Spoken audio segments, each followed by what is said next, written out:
Hello, Empower family, and welcome to another episode of the Yellow Couch Chat.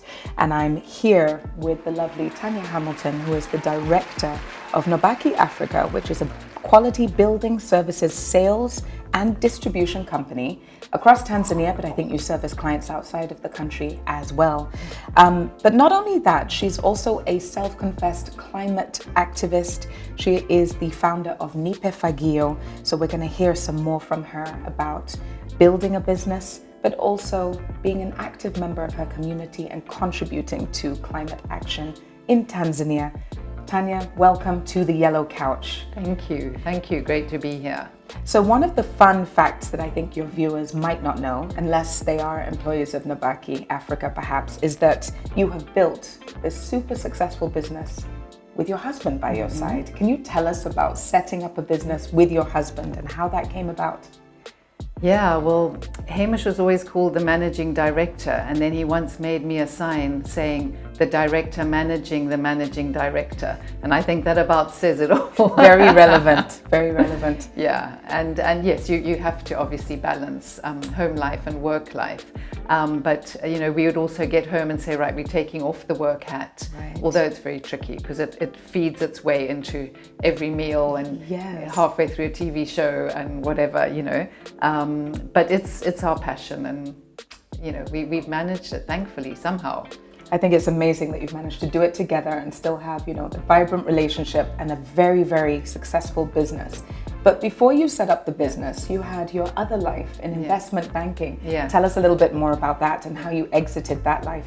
Yeah, so I studied economics and industrial psychology at Cape Town University, and so then I went into investment banking with was South Africa's leading pension fund management company,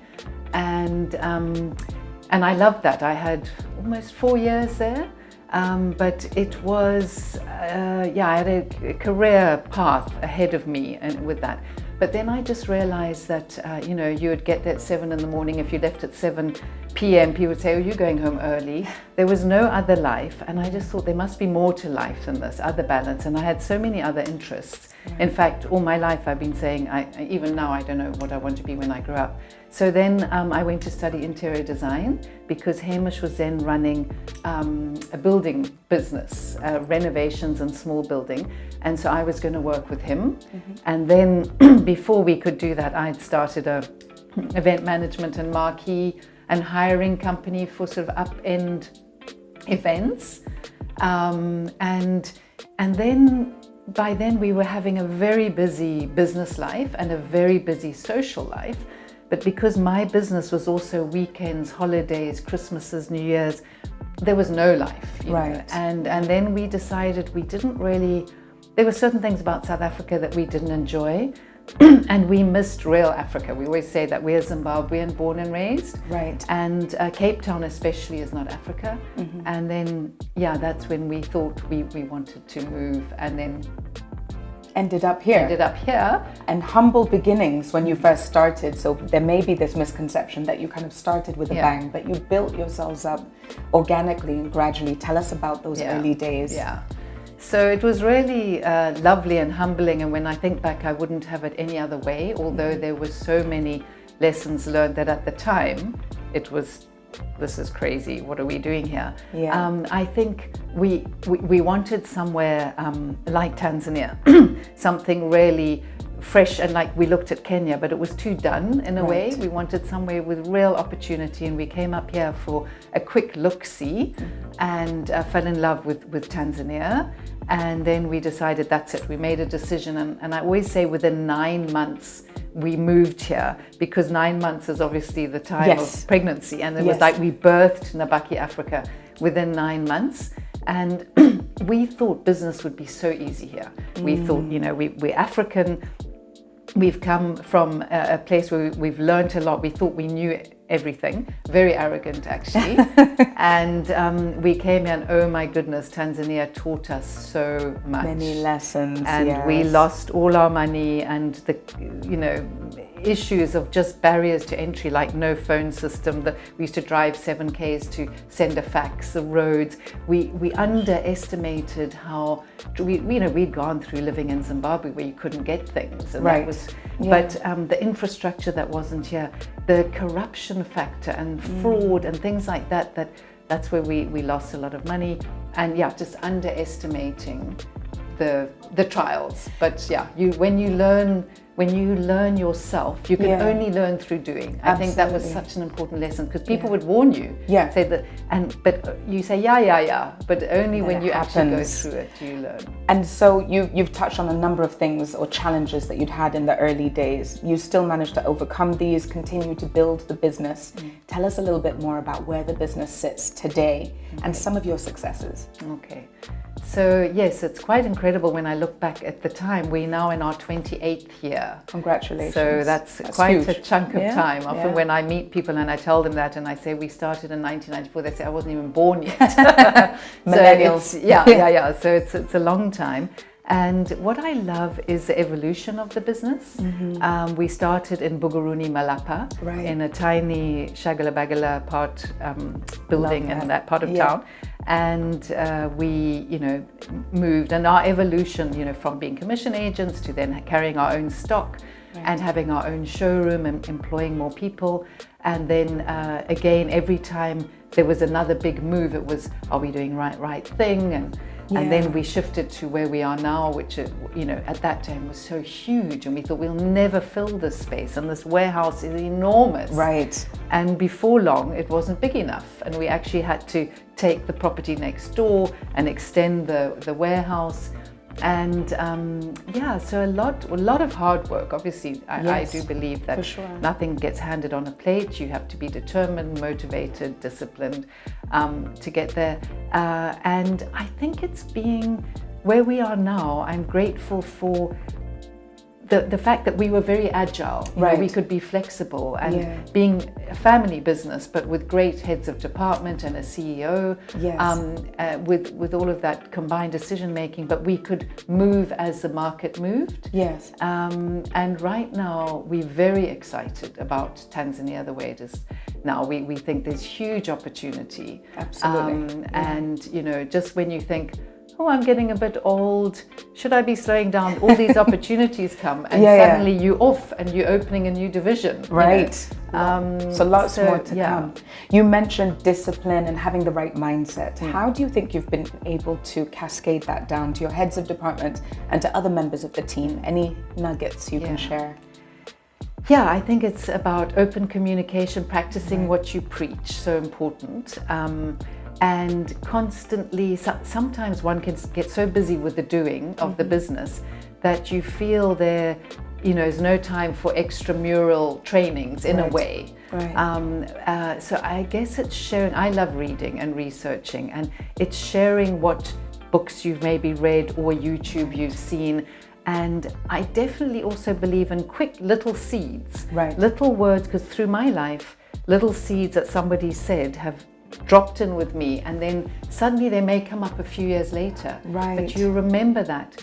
And right now we are on an active leadership, so it's always been about capacity building and trusting the team and the HODs and what are their needs and tools, making sure those tools are available. And people say we need more recruits, or we need, we're very open to that. Yes. And when we say each HOD should be running their department as if it's their own business. Right. And it's trying to instill those business principles in a department. You still have to budget and cost it and run it efficiently. And manage the team. So it's intrapreneurship in a way. So everyone should be running it like it's their own business. But I love this idea of little seeds and just being able to share knowledge, share insights so that people can all benefit from whatever it is that you have as the founder.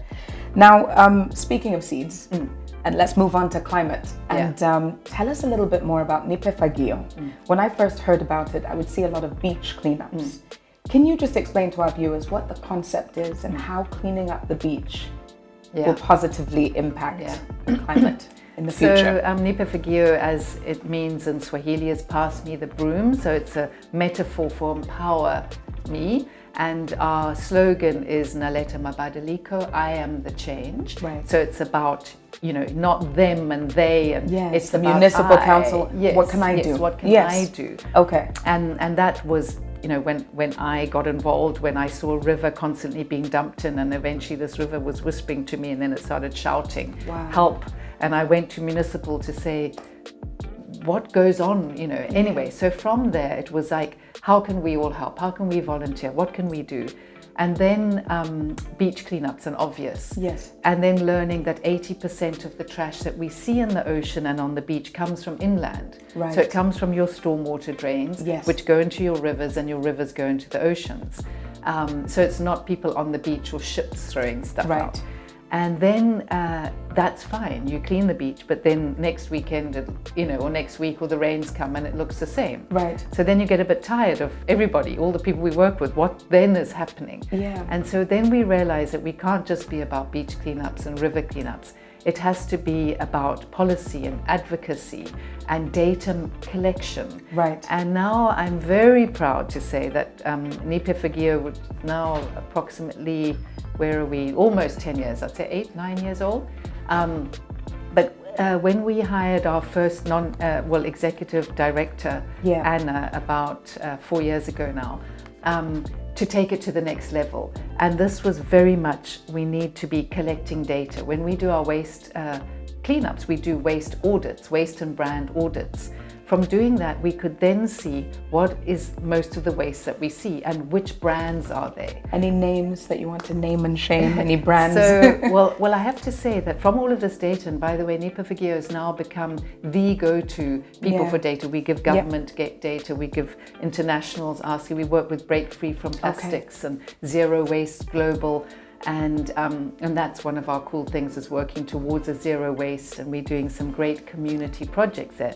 But the naming and shaming, the good thing is that from the waste that we find, 70% of that waste is locally produced. Right. So it's obviously the big names, as Mohammed Enterprises, there's Coca-Cola, Pepsi, right. The bottling companies, Unilever products. But where I say the good news is that because we are working now on producer responsibility, the whole yes. world is working on producer responsibility. It's not just that you manufacture things and give it out in this packaging, right. and then it's not your problem. Yeah. It is actually.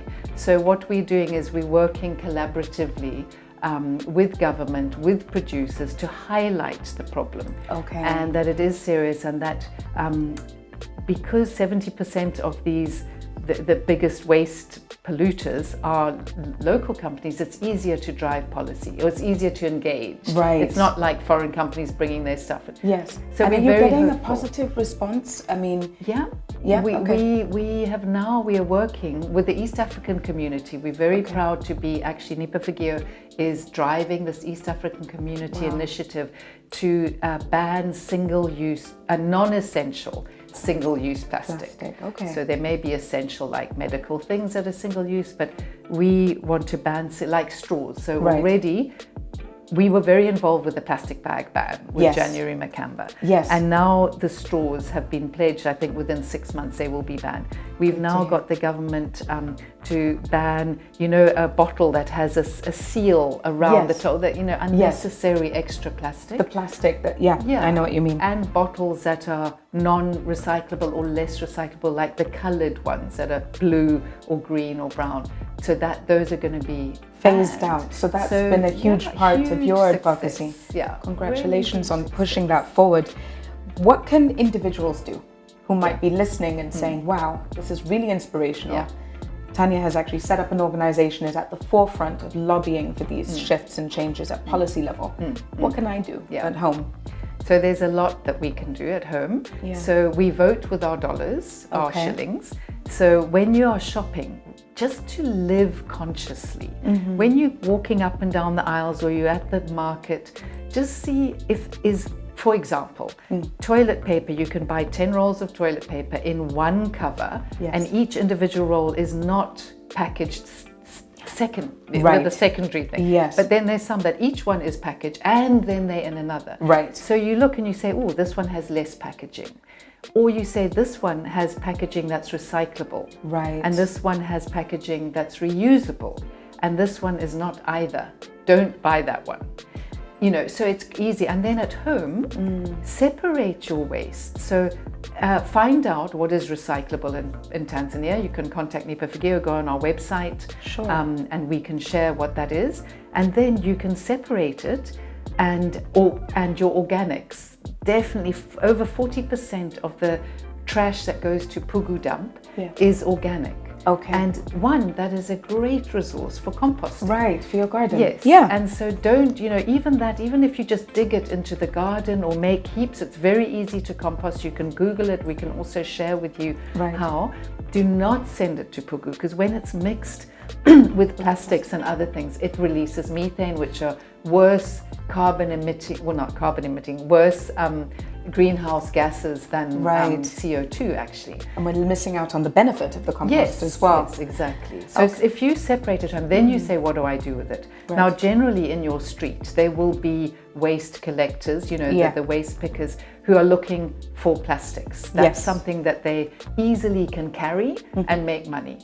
But like Nabaki Afrika, Nipe Fagio have a recycling depot at our head office. There are others. The Slipway has one, and there are a few others, and we're trying to encourage more depots around the city so that it's convenient for you to take your recyclables to these places. So people are incentivized to be more active citizens when it comes to being green. Yes. Okay.